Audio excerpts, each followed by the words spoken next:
आजच सबस्क्राईब करा आणि आपल्या आवडत्या मालिकांचा आनंद लुटा.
सावली वहिनी आहे माझी आणि वहिनी आईसारखी असते.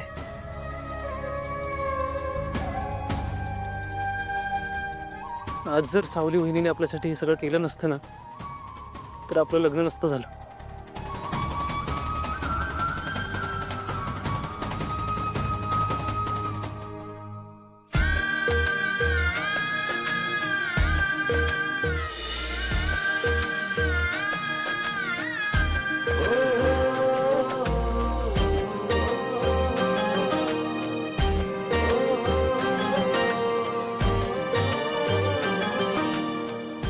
सावली वहिनी, तुम्ही तर पाया पडू दिलं ना यांना, पण ह्या दोघांनी माझ्या पाया पडायचं. चला या पडा.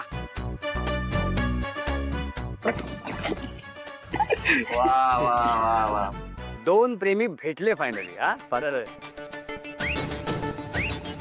आज माझ्याकडून एक पुण्याचं काम झालेलं आहे. अगदी खरं. काय आपल्याला पाप पुण्याचा हिशोब ठेवावा लागतो. आपलं कसं सगळं एकदम रीतसर असतं, एकदम सिस्टमॅटिक. आता बाहेरचा मॅटर जरा कूल डाऊन होईपर्यंत तुमच्या राहण्याची सोय मी करतो. ओके? का आजचं मरण उद्यावर का ढकलायचं?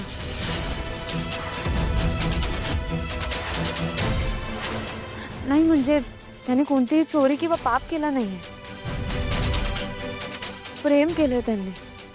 उलट आपण त्यांच्या पाठीशी उभं राहायला हवं. त्यांना लपायची काहीच गरज नाही. खरं तर बरोबर बोलतीये माझी लेक. नाही, बरोबर बोलतीये, पण काय आहे, एकाच्या घरातला मुलगा गायब आहे आणि एकाच्या घरातली मुलगी. दोघांच्याही घरचे वेड्यासारखे शोधताय त्यांना.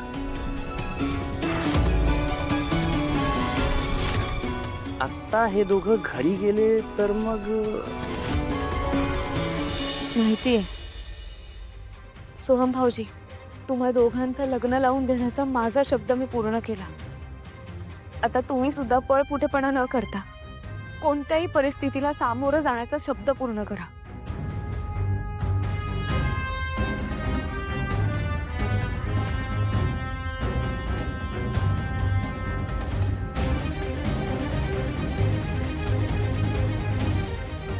चला देवाला नमस्कार करून बघू.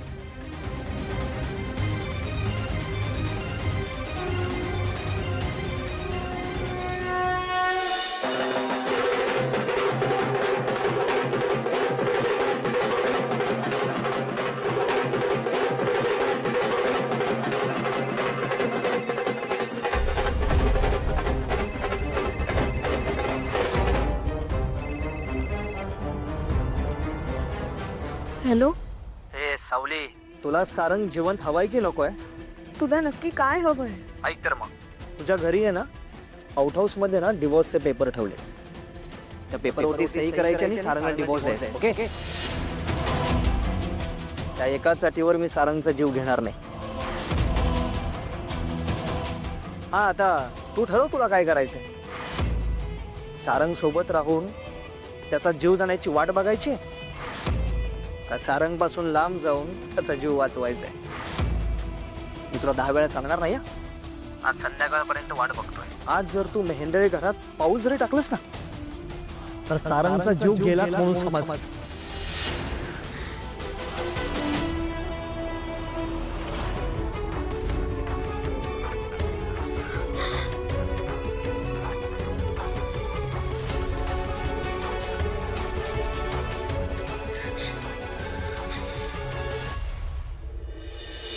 थांबा